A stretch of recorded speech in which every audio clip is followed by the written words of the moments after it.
Hey guys, it's been a while since I did a spoken tutorial, so here we go again.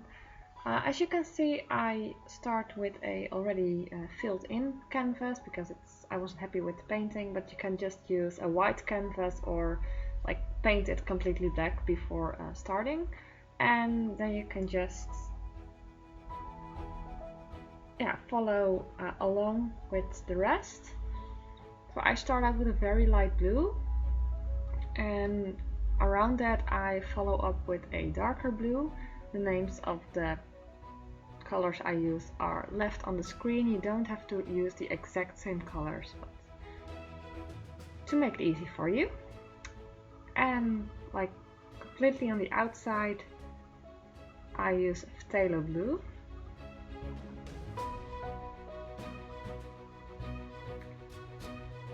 And it's going to be very important with this painting that you have a few clean brushes or that you have some paper towels on the side, so you can blend the colors really well.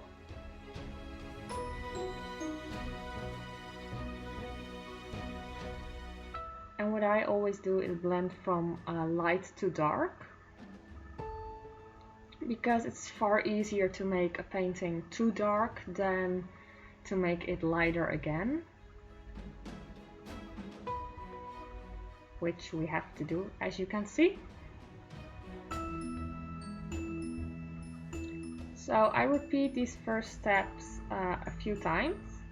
So in the, well, it's not the middle, but you start in the middle of the circle with a light blue, then a middle tone around that, and you surround those two with a far darker color and blend it well every time.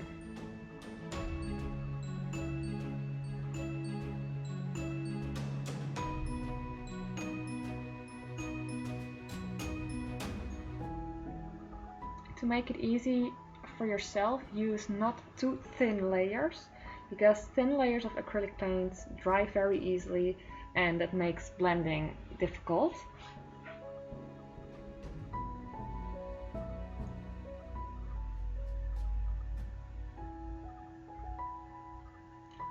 Some people would say use a lot of water, but I don't really like to use too much water because it makes your paint thin again and then the coverage is less. We're making stars on the edge of the darkest part. And I use a toothbrush for that. You can also use another brush with like stiff hairs. I just put some thin white paint on it.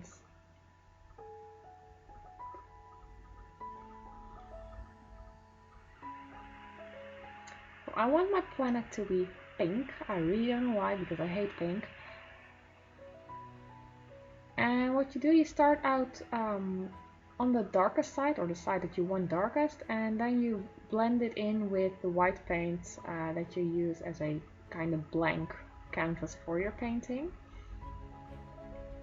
And this way you blend the darker color with the white, and it becomes lighter towards where the light is falling on the shape.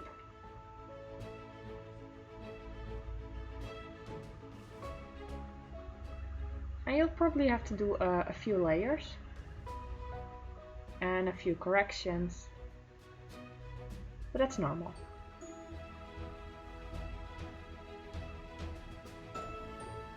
As you see, I paint a white line on the edge where the light hits. I mean, there's not really a light, but,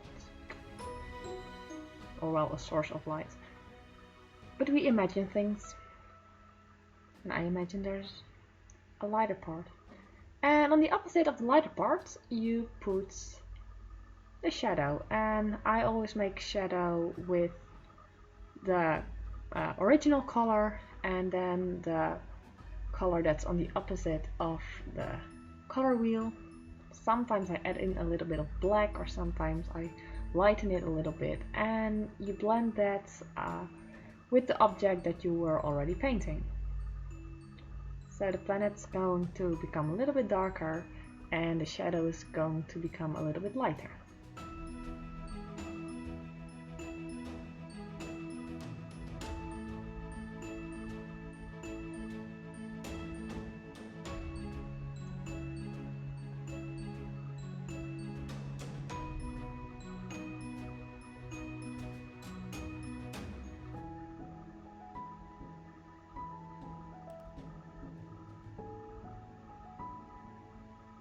And again, sometimes you have to correct a little bit with the colors. That's perfectly normal.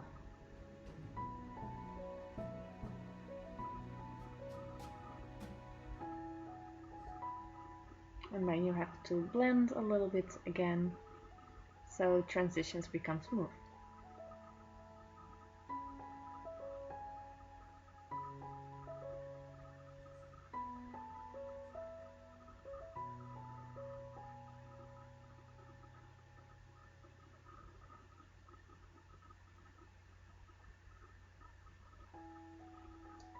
And we're going to make a ring up around this planet, and we're going to do it vertically, not horizontally like Saturnus, but vertically like Uranus, I think it is. And of course those also need a shadow, and you put the shadow on the opposite side of the rings from the lighter part of the planet, because that's how light and shadow works. And I decided to use like golden and light yellow tones because I really don't know.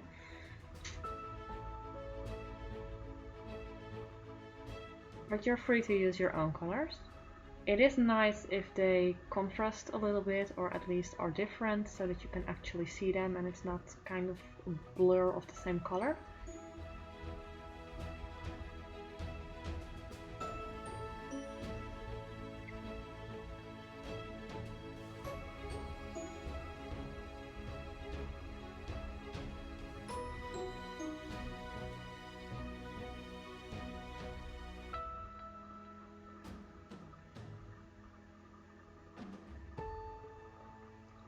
So also the rings we make in layers. So you basically first put like the shape and base layer of the rings down,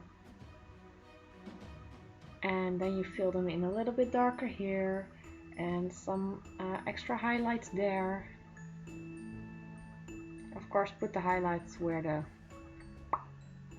the lighter side of the planet is, not on the dark side.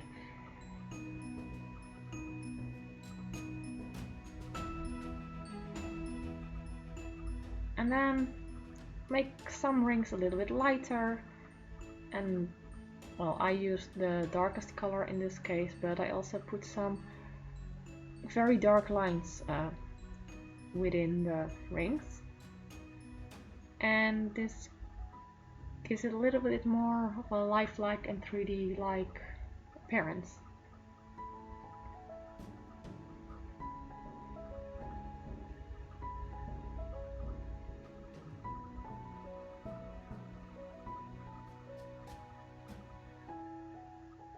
So don't worry too much about symmetry.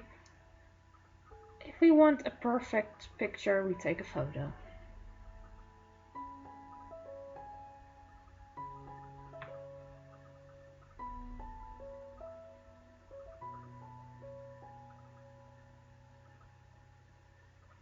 And I added a little bit of a shadow also on the lighter side of the rings, just so you could distinguish the golden color a little bit better from the pink color. If you enjoyed this video, please consider subscribing to my channel for more tutorials. Have a nice day, and till next time, bye!